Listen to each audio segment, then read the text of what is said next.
Salve, salve, gente boa! Seja bem-vindo, muito bem-vindo ao canal. Não fique de fora desse projeto exclusivo de comentar a Bíblia versículo a versículo. Só a gente tem, você só acha aqui. É o único canal que tem vídeos exclusivos, versículo a versículo. Já são 10 livros completos aí no YouTube e a gente está completando o 11º livro de Hebreus. A ideia é ter toda a Bíblia. Será que a gente chega lá? Preciso da sua ajuda aí. Nesse vídeo, nós vamos comentar a respeito do seguinte: Jesus já era profetizado e único. Vamos pensar um pouco mais sobre isso? Então vem comigo até o final. Vamos junto.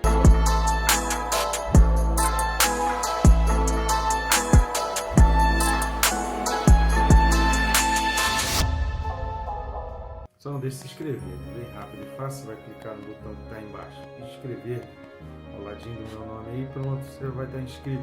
Eu sugiro também clicar no sininho, porque clicando no sininho, cada vídeo novo você é avisado, você fica por dentro e fica bem informado, além de te disciplinar. O bom desses avisos diários que vai te disciplinando, você consegue separar aquele tempo para estar estudando a palavra. Se deixar pela gente, a gente vai empurrando com a barriga, deixa para depois e a gente não separa tempo para estar estudando a palavra, tá certo? Então vamos lá, o texto desse vídeo, Hebreus capítulo 9, versículo 7, dando sequência aos versículos que a gente vem comentando, versículo a versículo da carta aos Hebreus, e a gente vai ler hoje o capítulo 9, versículo 7, que diz assim: Mas no segundo, o sumo sacerdote, ele sozinho, uma vez por ano, não sem sangue, que oferece por si e pelos pecados de ignorância do povo. Um texto muito importante que vai complementar o versículo anterior.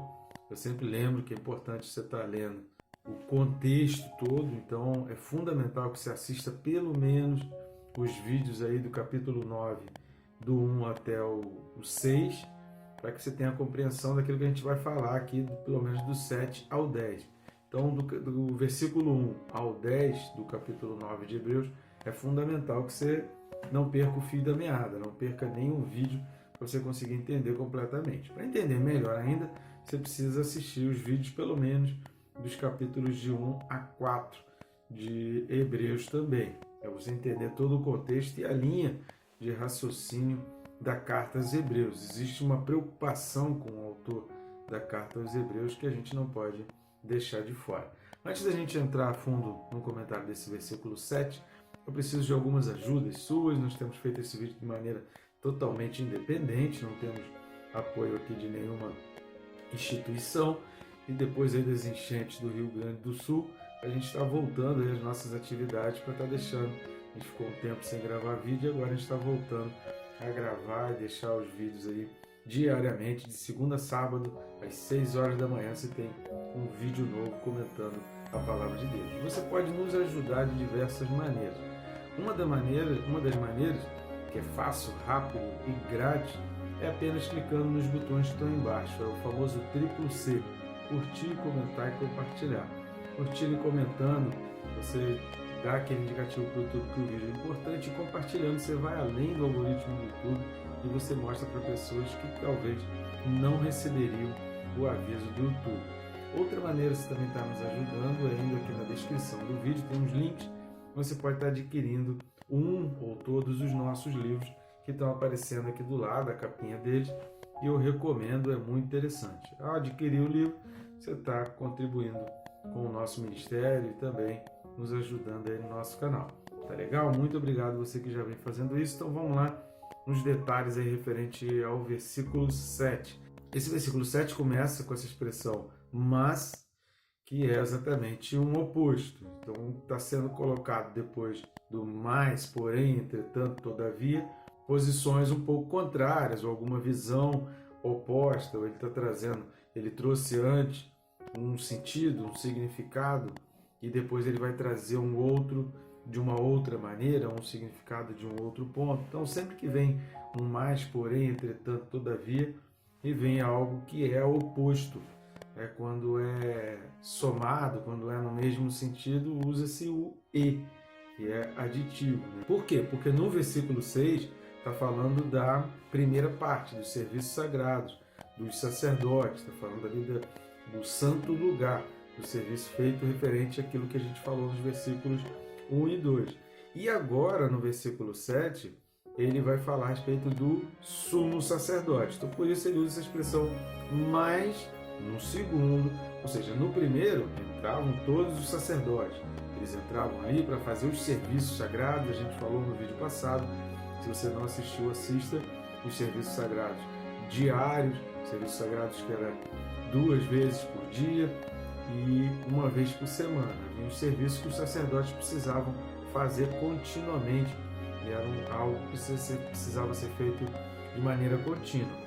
Mas no segundo, ou seja, depois do véu, além do segundo véu, lembrando que existia um primeiro véu no santo lugar, mas o véu mais importante era exatamente o segundo véu, que era o do lugar santíssimo. Nesse lugar, o sumo sacerdote entrava sozinho, os sacerdotes não entravam. No primeiro eles entravam, mas no segundo eles não entravam. E o que isso significa para nós? A gente precisa entender que até um determinado nível, até uma parte, até um degrau, até um estágio, todos os sacerdotes chegavam. Mas o véu era exatamente aquele sentido, aquela separação que trazia esse sentido que, olha, do véu em diante exige um preparo especial, existe alguém com um chamado especial, existe alguém com um diferencial que não há em nenhum outro. E isso é muito legal da gente ver, isso é muito interessante e muito importante para a gente compreender dentro das Escrituras. Por quê? Porque no versículo 6, os sacerdotes entravam e exerciam os serviços sagrados, Pedro ele vai falar, em a primeira carta, capítulo 2, que nós somos sacerdócio, que nós somos sacerdotes, nós estamos igualando. Até um determinado ponto a gente faz pelos outros, até um determinado ponto nós temos uma importância diante de Deus. Agora, além do véu, existe um que é único, que é exclusivo. Depois do véu, só entra quem foi especialmente preparado, ou seja, aquele serviço do tabernáculo, a divisão do véu, a entrada e a escolha e a ordenança. A gente precisa entender que isso foi uma ordem de Deus e somente um chamado de sumo sacerdote, exatamente porque ele era especial, porque ele tinha um preparo especial, porque ele era designado, porque ele era santificado. A palavra santo significa preparado especialmente, separado para, esse é o significado da palavra santo, separado para aquela finalidade. Tudo isso apontava para Jesus Cristo, ou seja, todos nós somos sacerdotes, mas Jesus Cristo é o único com o preparo especial, é o único que teve a condição especial, é o único que fez o sacrifício único e exclusivo que nenhum outro na história da humanidade conseguiu fazer, pôde fazer ou quis fazer. Só Jesus Cristo fez essa obra de morrer por nós e morrer e ressuscitar. Então aquele véu rasgado que a gente viu lá no Evangelho de Mateus, assista os vídeos anteriores que a gente comenta sobre isso, dá exatamente esse apontamento para essa figura especial, exclusiva e única que já era pregado no Antigo Testamento. Quando nós olhamos para a figura do tabernáculo, para as funções do tabernáculo, é impossível não enxergar Jesus Cristo quando se fala a respeito daquilo que vai além do véu. Assim como nós entendemos a respeito do Espírito Santo, da comunhão, da remissão de pecados, da importância do arrependimento, no perdão de pecados, tudo isso que está envolvido na obra de Cristo estava presente no tabernáculo. Ou seja, ao instituir a figura do tabernáculo ali, e o contexto em que o tabernáculo é inserido ali no meio do povo, é exatamente uma separação que Deus vai fazendo, dizendo, olha, eu gostaria muito de fazer parte, de habitar com o povo, de estar junto do povo, mas eu vou fazer uma pregação agora a respeito de um Jesus que é único, que é exclusivo e que é separado para essa função. Ou seja, desde o Antigo Testamento, Jesus já era pregado, anunciado. É por isso que quando ele morre, o véu se rasga, exatamente para dar a entender aos judeus, olha, isso aqui apontava para o meu filho e apontava para Jesus. Isso é tremendo, né? Por isso que é muito importante a gente conhecer o Antigo Testamento, a gente conhecer a fundo esses aspectos do Antigo Testamento e a gente entender que tudo ali apontava para Jesus, que eram princípios. A gente não pode desprezar o que está no Antigo Testamento. A gente precisa entender. Isso era uma pregação de Jesus, isso era uma parábola. Ali era uma parábola apresentando a Jesus. Todos os princípios, todos os fundamentos continuam válidos. Se eu não entender e não aplicar isso para a minha vida, eu não consegui entender a obra e a vida de Jesus Cristo. E o segundo ponto que a gente vai ver é que diz que o sumo sacerdote, ele sozinho, diz que no segundo, ou seja, depois do véu, o sumo sacerdote entrava sozinho. E ainda vai dizer o seguinte: ele sozinho, uma vez por ano, não sem sangue. Por que uma vez por ano? A gente vai falar daqui a pouquinho essa questão do uma vez por ano.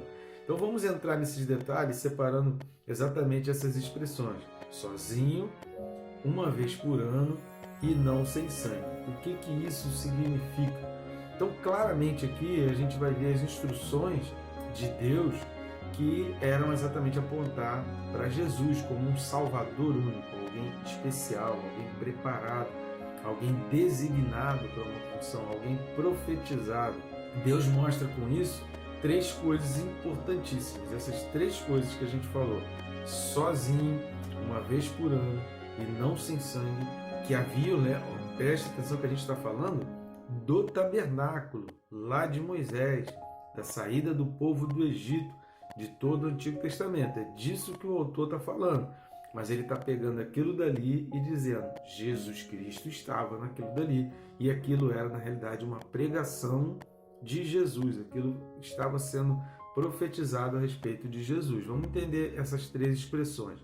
O sozinho significa que um só traz a remissão dos pecados. Sozinho porque não era uma atividade de todos. Lembra que eu falei aí que Pedro ele vai dizer que nós somos sacerdotes, mas só Jesus Cristo é quem salva. Por mais que a gente seja totalmente separado, cheio de dons, como vai falar, né, que a função do tabernáculo era oferecer dons e sacrifícios, por mais que a gente ofereça a Deus sacrifício, ofereça os nossos dons, ofereça os nossos talentos, ofereça a nossa capacidade, seja totalmente devoto, 100% íntegro, integral ao Senhor, a gente vai até um degrau, a gente vai até um estágio. Dali em diante, querido, não tem como a gente se comparar com Jesus Cristo. Ele é único, só Ele alcança esse patamar de ser o Salvador. Vamos dar uma lida em Romanos, capítulo 5, do 12 ao 21, para a gente entender melhor e você ver como aquilo que a gente vem falando em vários textos, vários vídeos aí, que a gente vem falando sobre isso. A Bíblia explica a própria Bíblia. Tem dúvida sobre um texto bíblico? Pode ter certeza que existem um ou vários textos bíblicos que vão te ajudar a explicar e exemplificar para que você entenda aquele texto bíblico. Então vamos lá para Romanos 5, do 12 ao 21. Portanto, assim como por um só homem entrou o pecado no mundo, e pelo pecado a morte, assim também a morte passou a todos os homens, porque todos pecaram. Porque até o regime da lei havia pecado no mundo, mas o pecado não é levado em conta quando não há lei. Entretanto, reinou a morte desde Adão até Moisés, mesmo sobre aqueles que não pecaram à semelhança da transgressão de Adão, o qual prefigurava aquele que havia de vir. Todavia, não é assim o dom gratuito como a ofensa. Porque se pela ofensa de um só morreram muitos, muito mais a graça de Deus e o dom pela graça de um só homem, Jesus Cristo, foram abundantes sobre muitos. O dom, entretanto, não é como no caso em que somente um pecou, porque o julgamento derivou de uma só ofensa para a condenação, mas a graça transcorre de muitas ofensas para a justificação.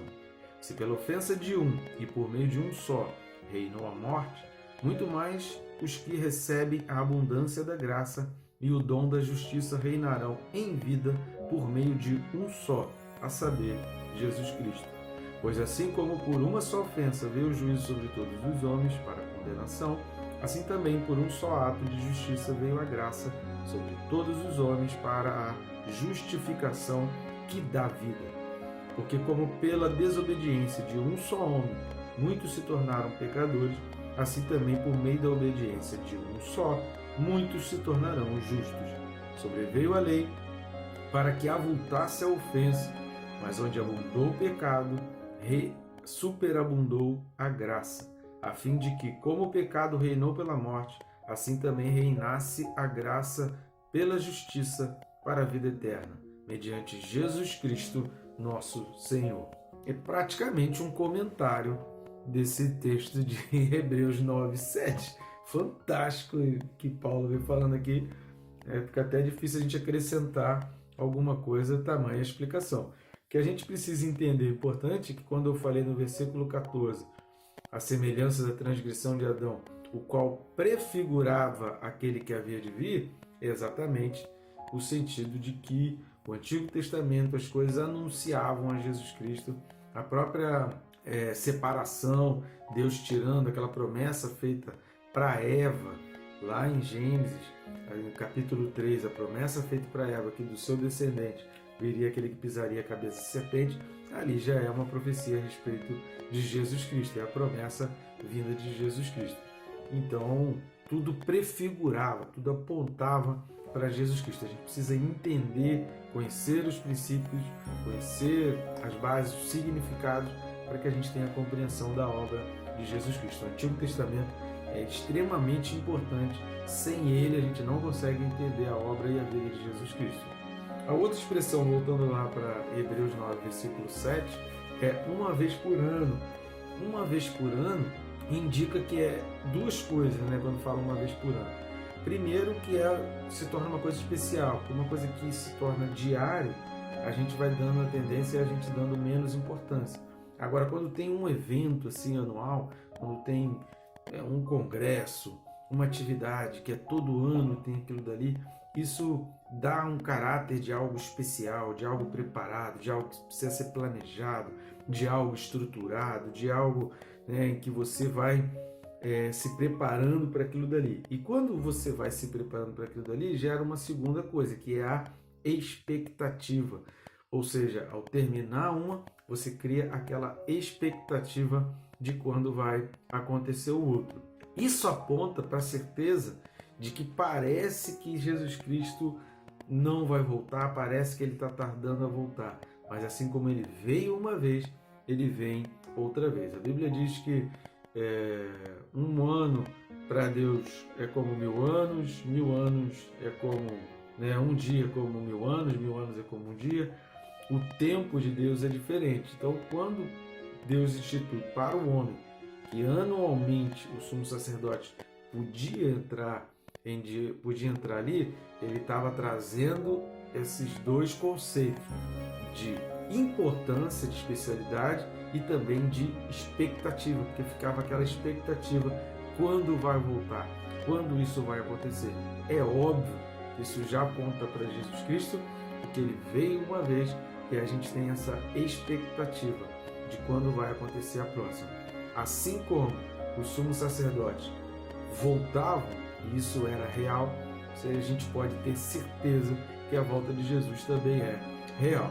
Mas vamos ler textos para a gente entender melhor e que explicam esse fato. O primeiro texto é 2ª Carta de Pedro, capítulo 3, versículo 9. 2ª de Pedro 3, verso 9. Não retarda o Senhor a sua promessa, como alguns a julgam demorada. Pelo contrário, ele é longânimo para convosco, não querendo que nenhum pereça, senão que todos cheguem ao arrependimento. Embora alguns venham a dizer que está tardando, que está demorando, pode ter certeza que ele não tarda e ele virá. E um outro texto é o texto de Abacuque. Vamos dar uma lida em Abacuque, capítulo 2, versículos 3 e 4. Vamos dar uma lida lá? Abacuque 2, versículos 3 e 4. Diz assim: porque a visão ainda está para cumprir-se no tempo determinado, mas se apressa para o fim e não falhará. Se tardar, espera-o, porque certamente virá, não tardará. Eis o soberbo, sua alma não é reta nele, mas o justo viverá pela sua fé. A principal fé que a gente precisa ter é a da volta de Jesus Cristo. E tem muita gente buscando fé, querendo ter fé para ser rico, para ter bens, para conquistar, para fazer coisas grandes, para aparecer, para ser chamado. Mas a principal fé que a gente precisa ter, às vezes a pessoa não tem, que é pela volta de Jesus Cristo. Tem gente que tem fé demais, um trocadilho e tudo. Tem gente que tem fé demais, que vai ganhar dinheiro, que vai prosperar, que vai fazer isso, fazer aquilo. Mas e a volta de Jesus?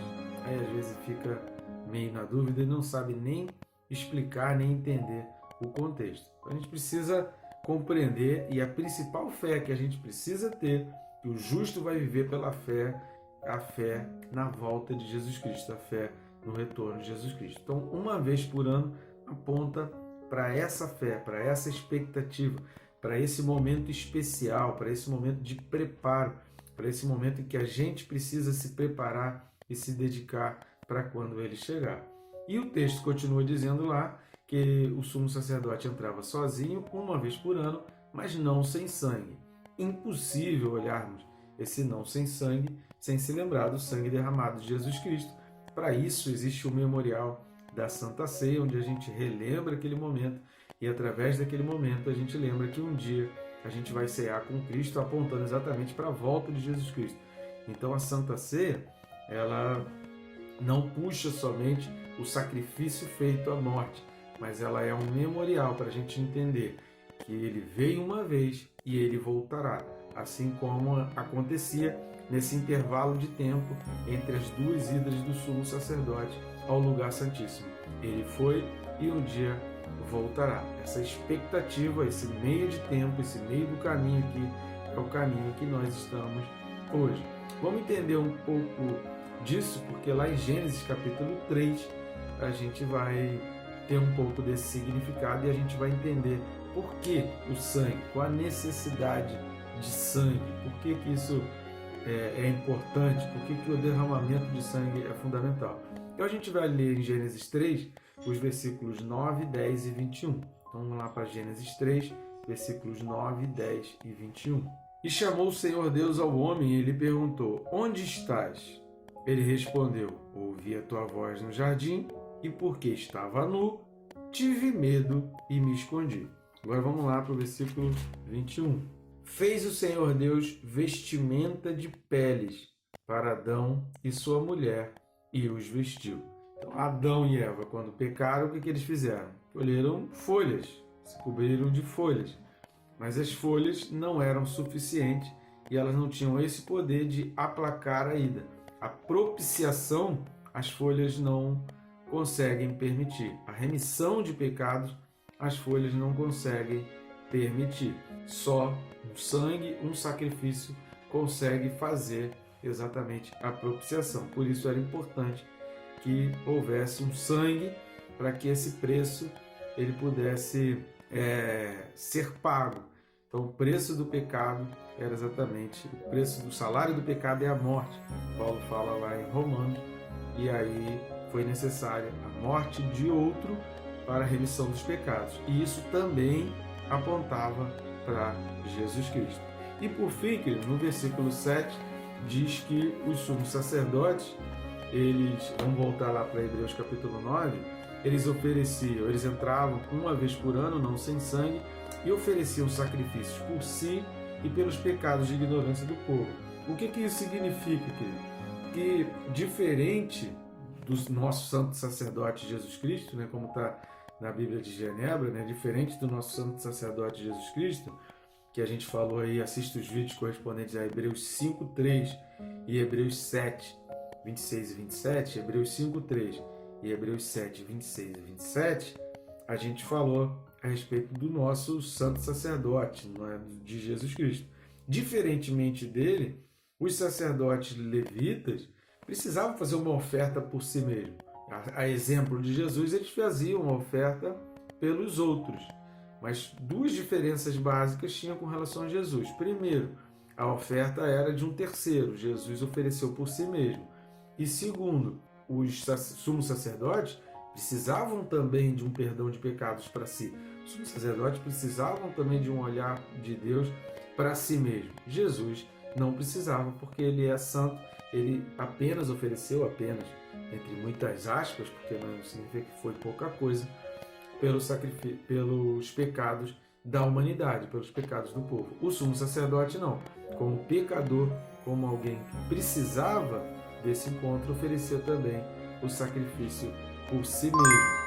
E sobre os pecados de ignorância, a gente falou também no capítulo 5, versículo 2, de Hebreus, lá no capítulo 5, versículo 2, que fala capaz de condoer-se dos ignorantes e dos que erram, nós fizemos exatamente essa explicação sobre essas duas questões, essa diferença entre o pecado de ignorância e o pecado exatamente do erro. Tá bom, gente boa? Até o próximo vídeo, que Deus te abençoe rica e abundantemente.